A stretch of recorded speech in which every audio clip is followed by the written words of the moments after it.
우리 연합 찬양대 귀한 찬양 참 감사합니다. 옆에서 봤더니 찬양대석이 꽉 차 있는 모습이 너무 좋았습니다. 에바다, 또 호산나, 할렐루야 각각 찬양대의 자리가 앞으로도 이렇게 꽉 차기를 우리 주님의 이름으로 축복합니다. 자, 오늘 이 시간은 특별히 찬양대 연합 헌신 예배로 하나님께 드리고 있습니다. 우리 찬양대뿐만 아니라 모든 그리스도인들은 하나님께 헌신의 삶을 살아가야 합니다. 지금까지도 각자 나름대로 헌신의 삶을 하나님께 살고 계시겠지만 오늘 성경을 통해서 본문을 통해서 다시 한번 하나님께 헌신하는 참된 헌신이 무엇인가 생각해보는 그런 시간 되었으면 좋겠습니다. 이 헌신이라는 이 말은 한자입니다.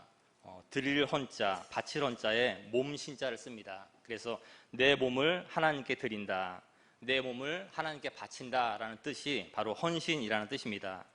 그냥 주일날만 교회 왔다 갔다 하는 그런 신자가 아니라 주님께서 나에게 맡겨주신 그 사명을 충실하게 감당하고 교회가 나를 필요로 할 때, 또 주님이 나를 필요로 할 때 그 부르심에 응답하여 하나님의 일을 감당하는 신앙의 모습, 이 모습이 바로 헌신자의 모습입니다. 요즘처럼 바쁜 세상, 목사님 세상 일 하기에도 너무 바쁜데 우리가 하나님께까지 이렇게 바쁘게 헌신해야 하는 그런 이유가 무엇입니까? 라고 질문하면 하나님께서 우리에게 먼저 헌신하셨기 때문입니다. 우리가 하나님께 헌신하기에 앞서 하나님께서 저와 여러분을 위해서 먼저 헌신하셨다는 이 사실 꼭 염두에 두시기 바랍니다. 우리가 하나님을 찾기 전에 하나님께서 먼저 우리를 찾아 이 땅에 내려오셨음을 우리가 믿습니다. 우리가 하나님을 사랑하기 전에 하나님께서 먼저 우리를 사랑하사 죽기까지 사랑하셨다는 것을 우리가 믿습니다. 그래서 성경은 이렇게 말합니다. 사랑은 여기 있으니 우리가 하나님을 사랑한 것이 아니요 하나님이 우리를 사랑하사 우리 죄를 속하기 위하여 화목제물로 그 아들 예수 그리스도를 이 땅에 보내셨다라고 말씀하십니다. 우리가 예수님께 헌신하기 전에 예수님께서 먼저 우리 위해 헌신하셨습니다.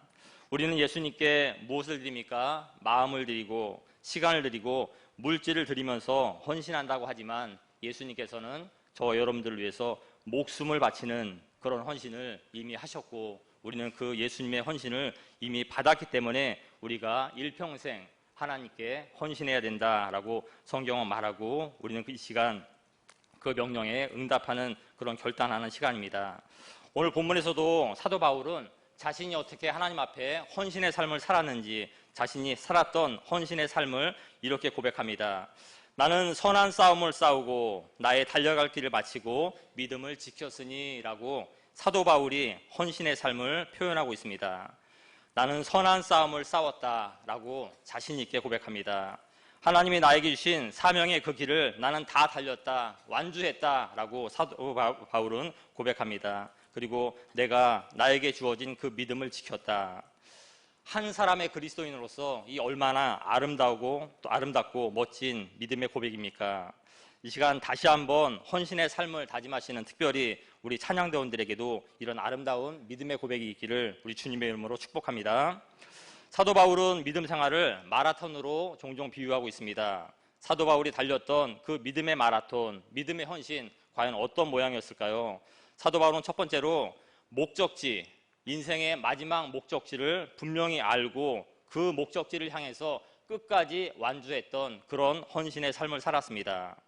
한 가지 질문입니다. 우리 인생, 저와 여러분들의 인생의 마지막 목적지가 어디입니까? 대답은 안 하셔도 마음속으로라도 대답해 보세요. 내 인생의 마지막 목적지, 나는 지금 무엇을 바라보며 살아갈까? 한마디로 천국입니다. 우리 주 예수 그리스도. 사도 바울은 그곳을 바라보면서 일평생 쉬지 않고 달렸다는 그 사실을 헌신이라고 표현하고 있습니다.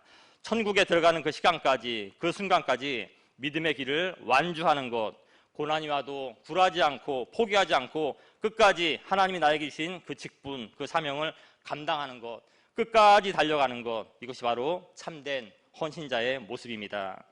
고난 속에서도 사명을 완주한다는 것 우리가 알듯이 결코 쉬운 일이 아닙니다. 하지만 바울은 끝까지 완주했다라고 자신 있게 고백하는 것입니다. 사도 바울의 삶이 쉬워서 이렇게 완주할 수 있었을까요? 성경 많은 구절에서 사도 바울의 삶을 표현하고 있는데요.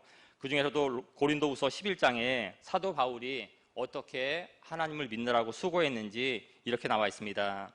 내가 수고를 넘치도록 하고 옥에 갇히기도 더 많이 하고 매도 수없이 맞고 여러 번 죽을 뻔하였으니 유대인들에게 40에서 하나 감한매를 5번 맞았으며 3번 태장으로 맞고 1번 돌로 맞고 3번 파선하고 일주야를 깊은 바다에서 지냈으며 또 수고하며 애쓰고 여러 번 자지 못하고 줄이며 목마르고 여러 번 굶고 춥고 헐벗었노라 라고 자신이 살아왔던 믿음 생활을 기술하고 있습니다.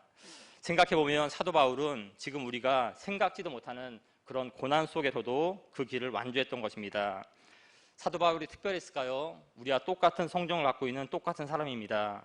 고난이 오면 사도 바울도 힘들고 또 무섭고 포기하고 싶은 우리와 똑같은 사람이었지만 그는 끝까지 인생의 마지막 종착지 예수 그리스도 천국을 바라보면서 끝까지 헌신할 수 있었던 것입니다. 이렇게 살았기 때문에 7절에서 사도 바울이 고백하지요. 나는 선한 싸움을 싸우고 나의 달려갈 길을 마치고 믿음을 지켰다라고 고백할 수 있는 사람이 되었던 겁니다. 어떻게 이렇게 끝까지 잘 달릴 수 있었을까? 어떻게 고난 속에서도 굴하지 않고 멈추지 않고 포기하지 않고 끝까지 헌신할 수 있었을까? 우리에게 따지면 우리에게 참된 헌신을 위해서 우리에게 필요한 것은 과연 무엇일까? 8절 말씀입니다. 8절 말씀 우리 다 같이 한번 읽어볼까요? 8절입니다. 시작. 이제 후로는 나를 위하여 곧 내게만 아니라 주의 나타나심을 사모하는 모든 자에게도니라. 아멘. 바울은 고난이 올 때마다 헤쳐나갈 수 있었던 힘이 바로 인생의 마지막 종착지 그곳을 바라보면서 달렸기 때문에 마지막까지 완주할 수 있었던 것입니다. 마지막 종착점에서 만나게 될 의의 재판장이신 하나님을 바라보고 예수 그리스도를 바라보고 오늘 나에게 다가오는 그 고난을 극복하며 나갔던 것입니다. 그 마지막 날 주님께서 나에게 주실 의의 면류관을 바라보면서 고난을 헤쳐나갔던 그 바울의 모습이 바로 헌신자의 모습이다라고 성경은 말합니다. 주님을 바라보고 또 면류관을 바라보면서 끝까지 달려나가는 것, 이것이 바로 참된 헌신자의 모습입니다. 예수님도 마찬가지 모습으로 사셨습니다. 예수님도 사람이셨기 때문에 삶이 참 고단하셨습니다.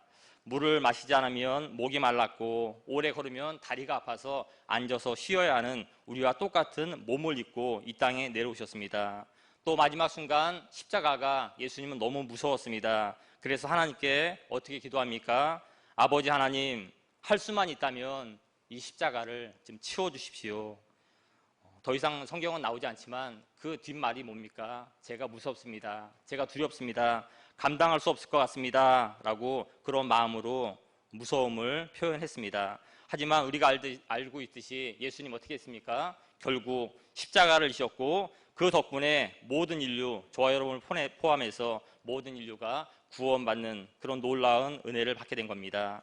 십자가 너무 무섭고 너무 두려웠지만 예수님은 결국 그 사명을 감당했고 그 길을 완수했던 것입니다. 같은 질문입니다. 예수님, 그 두려움 속에서 십자가를 질 수 있었던 그 힘, 그 고통 속에서 십자가를 감당하고 그 사명을 완수할 수 있었던 그 힘은 과연 어디에서 나왔을까? 히브리서 12장 2절 말씀에서 이렇게 기록하고 있습니다. 그는 그 앞에 있는 기쁨을 위하여 십자가를 참으사 부끄러움을 개의치 아니하시더니 라고 되어 있습니다. 예수님이 십자가를 극복하고 완수할 수 있었던 그 힘, 고난을 두려워하지 않고 직분을 감당할 수 있었던 그 힘, 이 표현대로라면 앞에 있는 기쁨을 보면서 십자가의 죽음을 받아들이셨다라고 설명하고 있습니다. 앞에 있는 기쁨, 그 기쁨을 보시면서 십자가를 질 수 있었다는 그런 말씀입니다. 그러면 그 앞에 있는 기쁨, 예수 그리스도께서 큰 고난이셨던 그 십자가를 지실 때 봤던 그 앞에 있는 기쁨, 그 기쁨이 과연 어떤 기쁨입니까?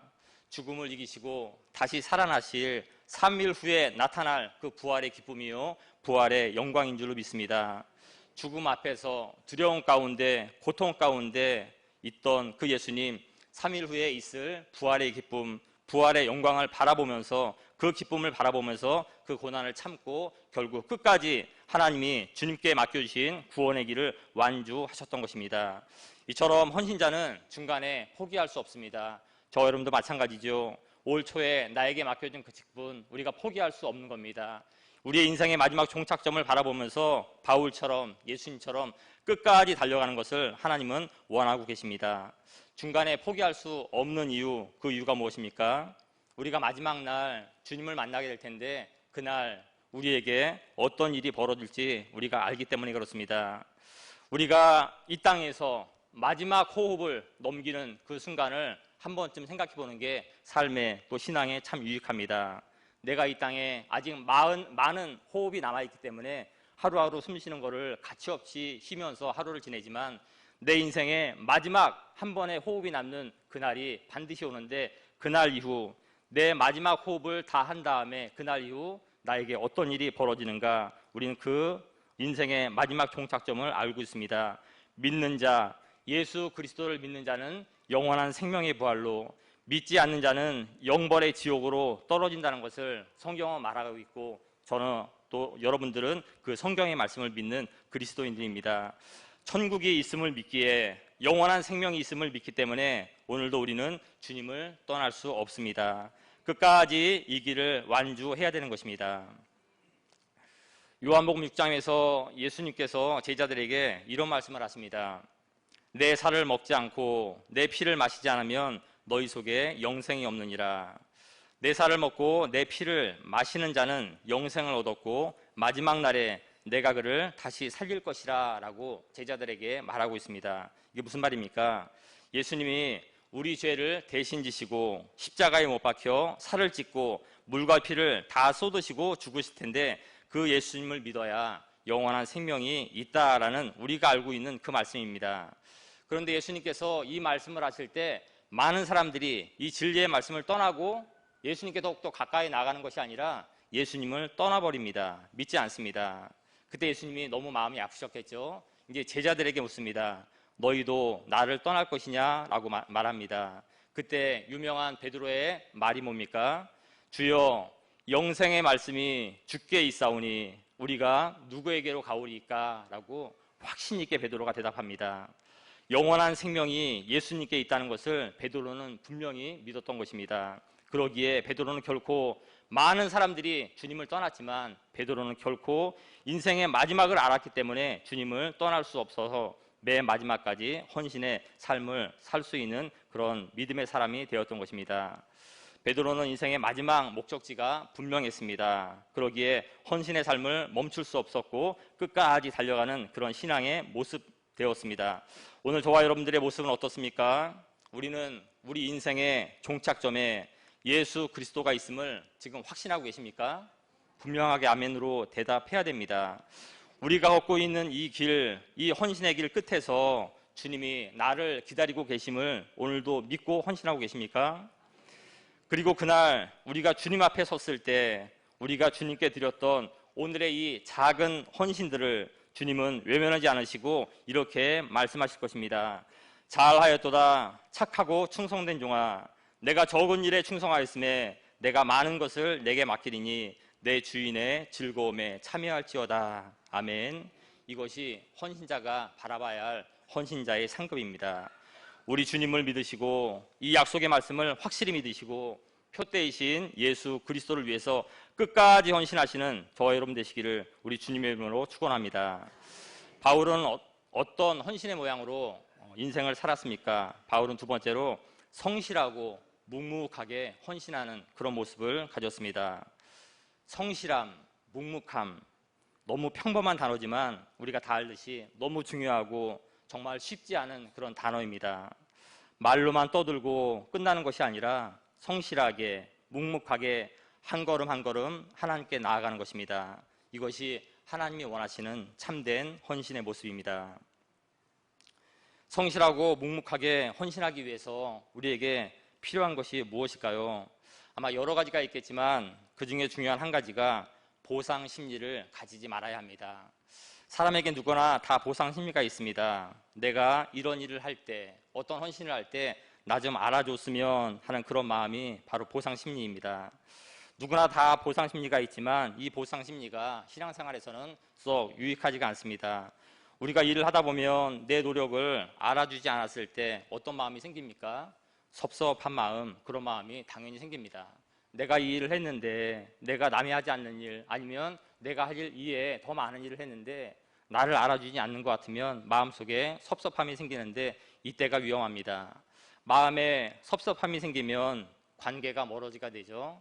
관계가 멀어지게 되면 함께 했던, 공동체 안에서 타인과 함께 했던 하나님의 일에 장애가 옵니다. 어려움을 겪게 됩니다. 이거는 하나님이 결코 원하시는 것이 아닙니다. 따라서 보상 심리를 없애는 것 또한 우리 신자들의 큰 몫이요 의무입니다. 보상 심리가 하나님의 일에는 좋지 않은 영향을 줄 때가 더 많이 있는 것 같습니다. 사람인데 어떻게 이 보상 심리 없이 하나님께 온전히 헌신할 수 있을까 또 많이 생각해 봤으면 참 좋겠습니다. 한 가지 글을 읽었습니다. 연세가 많이 드셔서 이미 돌아가신 분입니다. 어느 대학 교수님의 사연입니다. 이 대학 교수님, 이미 돌아가신 그 남자 교수님이 시골 산골에서 태어나셨습니다. 근데 이 시골 산골에서 비록 태어났지만 이 교수님의 꿈은 언젠가 서울로 올라가서 꿈을 이루고 성공하는 삶을 살리라 라고 어릴 때부터 그런 꿈을 갖고 살고 있었습니다. 그런데 이제 어느 날 알게 된 것이 자기하고 앞으로 결혼할 아가씨가 이미 정해져 있다라는 것을 어느 날 알게 되었습니다. 예전에는 이런 일이 있었나 봅니다. 부모님들끼리 당사자의 의견 무시하고 부모님들끼리 서로 결혼 약속을 시키는 그런 일이 종종 있었던 것 같습니다. 이 교수님이 그런 경우에 해당됩니다. 그 아가씨가 미운 것은 아니지만 자기의 꿈에 맞지가 않는 겁니다. 그 아가씨하고 부모 말씀대로 순종해서 결혼하면 이 산골에서 평생 나무꾼으로 살아가는 것이 뻔하기 때문에 그렇게 할 수가 없었답니다. 그래서 그날로 야밤 도주를 해서 상경을 했답니다. 어린 나이에 혼자서 서울로 왔으니 그 고생이 얼마나 많았겠습니까? 고생이란 고생은 다 하면서 생활하면서도 꿈이 있었기 때문에 책은 놓지 않았답니다. 그래서 열심히 시간을 내서 공부를 하면서 검정고시를 패스하고 또 결국은 대학까지 합격하고 더 열심히 노력해서 제가 처음에 뭐라고 소개했습니까? 대학 교수까지 되었습니다. 끊임없이 연구한 거죠. 끊임없이 노력했습니다. 그래서 1년에 책을 2~3편씩 출판하는 그런 유명한 사람이 되었답니다. 신문지상에 이 교수님이 동향이 나타나기 때문에 많은 사람들이 이 교수님에 대해서 흠모하고 존경하는 그런 사람이 되었습니다. 그렇게 참 열심히 살았는데 은퇴하시기 1년 전에 사모님이 돌아가셨습니다. 슬픔이 많이 밀려오지만 사모님이 돌아가신 지 얼마 후에 전화 한 통이 이 교수님에게 옵니다. 그런데 여자의 목소리인데 할머니의 목소리로 전화가 옵니다. 전화를 받아보니까 아주 그 옛날 시골에서 자기하고 같이 정혼했던 그 아가씨가 할머니가 돼서 자기한테 신문을 보고 전화를 한 겁니다.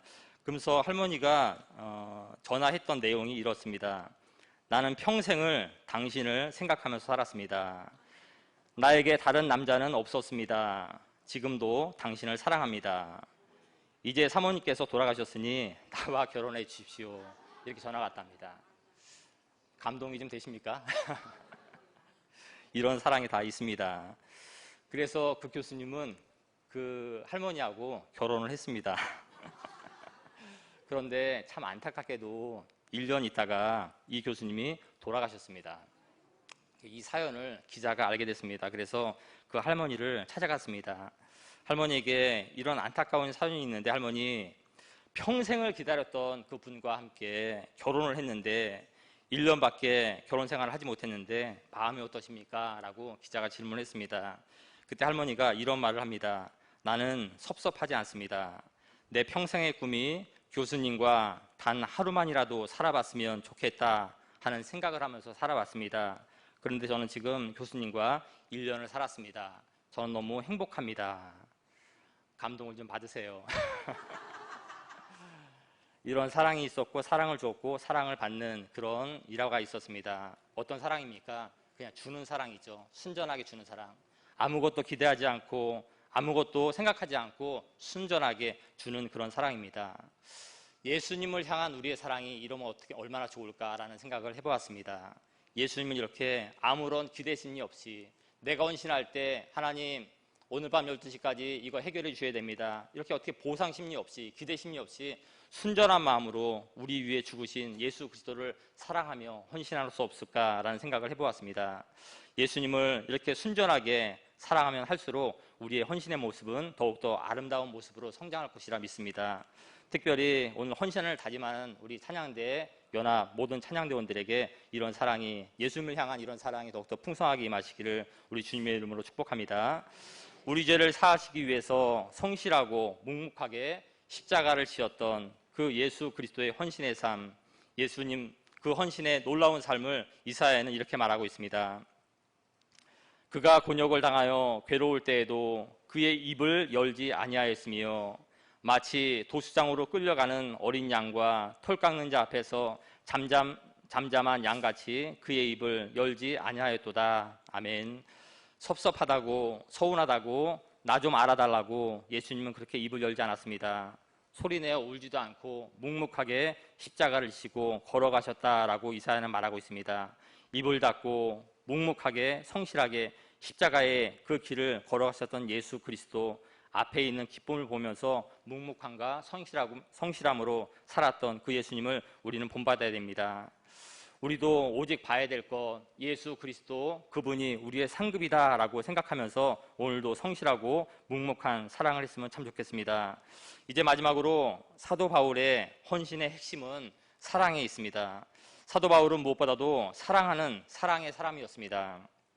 믿음, 소망, 사랑 이 세 가지는 항상 있을 것인데 그 중에 제일은 사랑이라고 우리가 알고 있죠.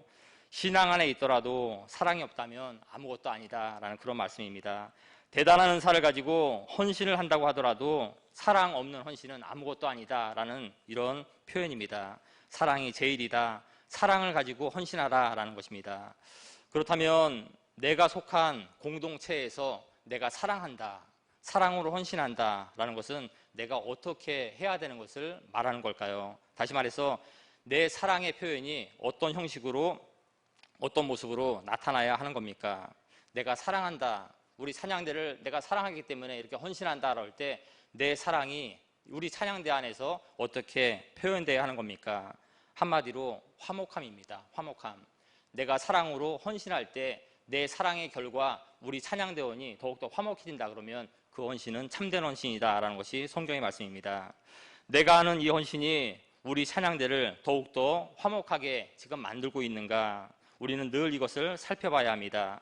찬양대를 위해서 땀을 흘리고 열심히 헌신하고는 있는데 내가 헌신하면 할수록 찬양대원들의 마음이 갈라지게 되고 또한 찬양대가 분열나게 된다면 그것은 결코 하나님이 원하시는 참된 헌신이 아닌 겁니다. 반대로 나의 이 헌신을 통해서 그 헌신이 작은 헌신이든 큰 헌신이든 간에 나의 이 헌신을 통해서 우리 찬양대 공동체에 힘이 생기고 갈라졌던 마음이 모아지고 화목하게 되는 것이 하나님이 가장 기뻐하시는 사랑이 있는 참된 헌신임을 믿습니다. 예수님도 같은 일을 하셨습니다. 로마서 3장 25절 말씀에 이 예수를 하나님이 그의 피로써 믿음으로 말미암은 화목 제물로 세우셨다라고 되어 있습니다. 예수님의 사랑은 결국 어떤 모양입니까? 하나님과 우리와의 깨어진 관계를 화목하게 하는 일이 바로 예수 그리스도의 직무였습니다. 십자가의 사건이 바로 하나님과 죄인된 사람과의 관계를 화목하게 하나로 만드는 일이었습니다. 예수님은 우리의 화목을 위해서 헌신하셨고 우리의 화목함을 위해서 죽으신 것입니다. 그러기에 우리에게 하시는 말씀이 내가 너희 화목함을 위해서 죽기까지 헌신했으니 너희도 서로 화목하기 위해서 헌신하라라는 이런 말씀으로 우리는 받아들여야 합니다. 모든 것이 하나님께로부터 났으며 그가 그리스도로 말미암아 우리를 자기와 화목하게 하시고 또 우리에게 화목하게 하는 직분을 주셨다.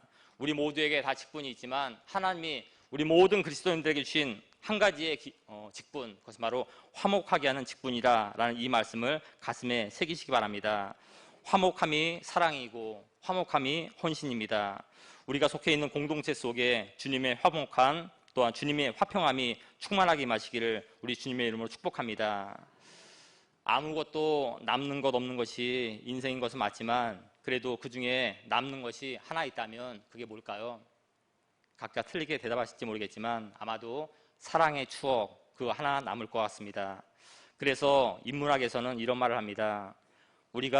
내가 갖고 있는 그 돈을 가지고 우리가 돈을 가지고 소비를 할 때 그 소비의 목적을 물건을 사는 데 두지 말고 즐거운 추억을 사는데 소비의 목적을 두라라는 그런 말이 있습니다.